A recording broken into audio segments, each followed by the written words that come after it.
I don't got time to be here, man. If you can, just do your job or do whatever you're doing or something, man. But I don't really care what you do, man. It's I'd love to do my job, but part of my not my job is job, making dog. It's not sure. my fucking job, all right? I don't give a fuck what you look like. You know what I'm saying? You look, your job. We've got not one, but two unbelievable court hearings to share with you today, and trust me, they're beyond wild. First up, we have a defendant who completely loses control. We're talking full-on outbursts, cursing at the judge, throwing a tantrum, and acting like the courtroom is their personal stage. Spoiler alert, judges don't take kindly to disrespect. When someone crosses the line, judges have the power to hold them in contempt, and this one doesn't hesitate to use. So what do you think? Was the judge fair, or did the defendant push things too far? Drop your thoughts in the comments below. Now, let's jump into the chaos and see how this all went down. Walt Weaver, I'm the judge of Powder County Court of Law number 1. I'm going to be hearing your case today. I've reviewed your plea papers, Mr. Rico. It appears to me you're ready to waive all your constitutional rights in exchange for a plea bargain agreement. But you do have an absolute constitutional right to appear in my open courtroom and face your accusers. Or you could also choose not to use that right as well and agree to appear by video.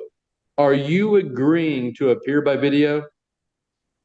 If I can, man, you can just like figure it out in court and like I guess. Are you saying you don't want to do this on video?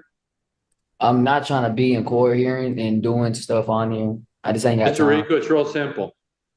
I don't got time to be here, man. If you can, just do your job or do whatever you're doing or something, man. But I don't really care what you do, man. I'd love to do my job, but part of my It's not my job job, is dog. making sure It's not my fucking job, all right? I don't give a fuck what you look like. You know what I'm saying? You look, your job is gay. Adjourned. I'm going to hold you in contempt. Hey, That'll be bro, I don't give a $100 fuck what you talking about, Removes the man. All right? individual. I don't give a fuck what you talking about, man. Bye. So, dude, get a job. You be a Rico, he's better. Well, do we need to preserve this as evidence now since that's resisting? All right, don't delete the YouTube video. That's unfortunate. Hey, Ethan. Keep them coming, man. I apologize, Your Honor. Oh, it's not your fault. That's part of our part and parcel. Boy, he's so little, and look how much people he's got. Could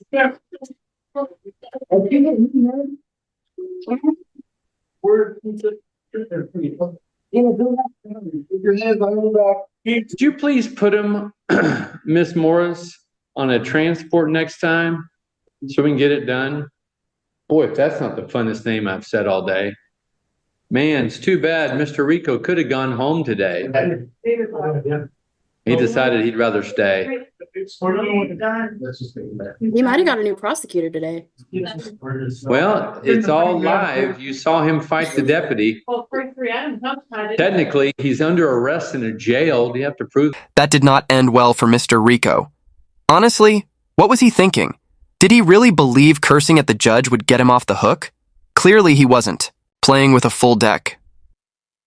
I don't know if it's a mental health issue or just plain bad judgment, but there's no way he thought this would work. Judges don't tolerate disrespect, and this one wasn't having it.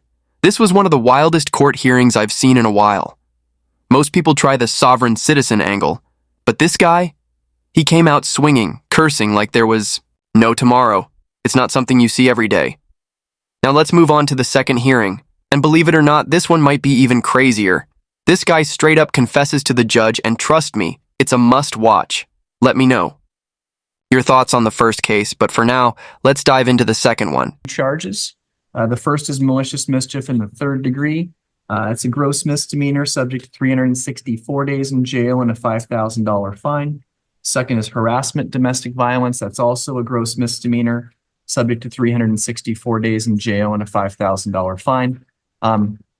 Because the charges have domestic violence enhancements, they are something where if you're convicted of them, it would result in your inability to possess firearms. I don't own a firearm. That's what I Okay, told again, him. I have to let everybody know whether you have guns or not. So I was denied due process. I have paperwork that proves that I owned the car before I was married. So therefore the car is mine. And since we're in separation, no judge has divided property yet. So technically the car is still mine. So I wrote on my own car.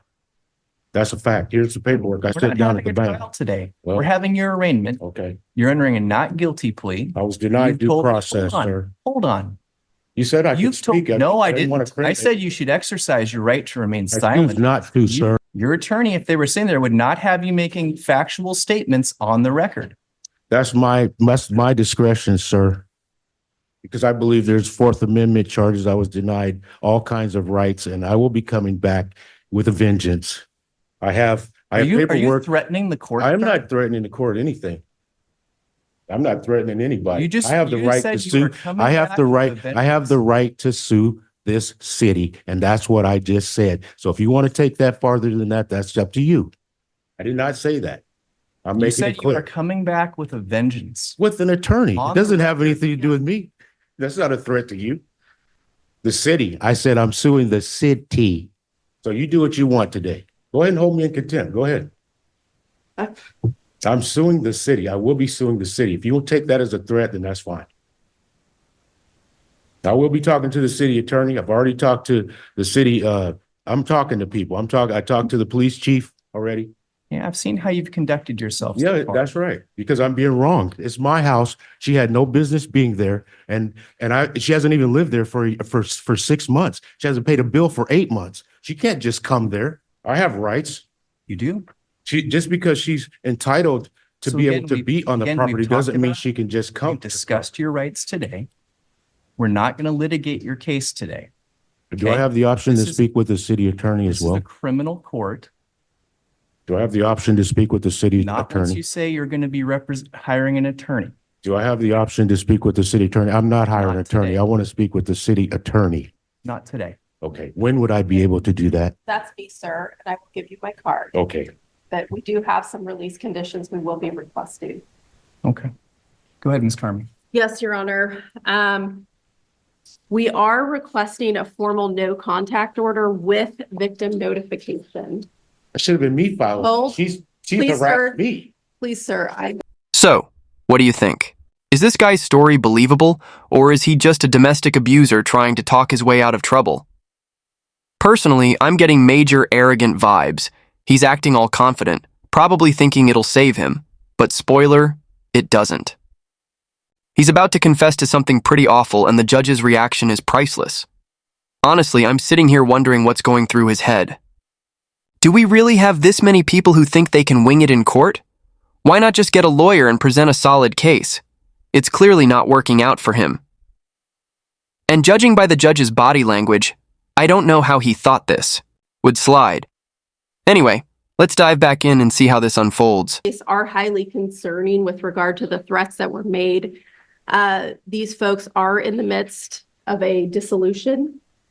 Statistically, through peer-reviewed literature, that is one of the highest risk times for partners who are splitting for domestic Well, what about the violence. time I got punched in the chest 5 times? Nobody did anything about that, and I reported it to the officer.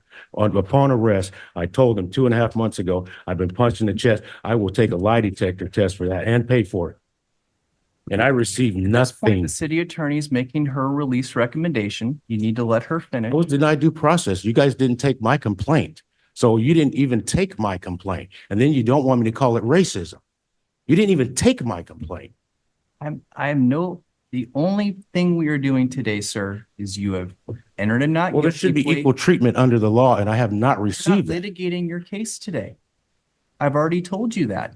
You've seen every other person come up here. I've entered not guilty pleas. I've set Well, I release want to put this in the record is, Sign can I it. give this to the attorney so she can follow up on this? This is my proof that the car is mine. I don't go to her. I am at my house. She came to me. I never go to her. So why is the order Please- against me when I please don't let- even deal with her? Please let the city attorney finish her recommendation. So we're walking on a very fine line right here with your conduct in court today. Okay, I'll stop. Sorry. Thank you. I don't even go to Oregon, sir. I will She lives in add, Oregon. I will add, because Mr. Briggs has brought it up, we are not seeking to remove him from the home that he is residing in. How you gonna, she don't even live there. Are you kidding me? She doesn't live there. I paid the mortgage there for the last 4 years I paid the mortgage, and I can prove that. Mr. Briggs.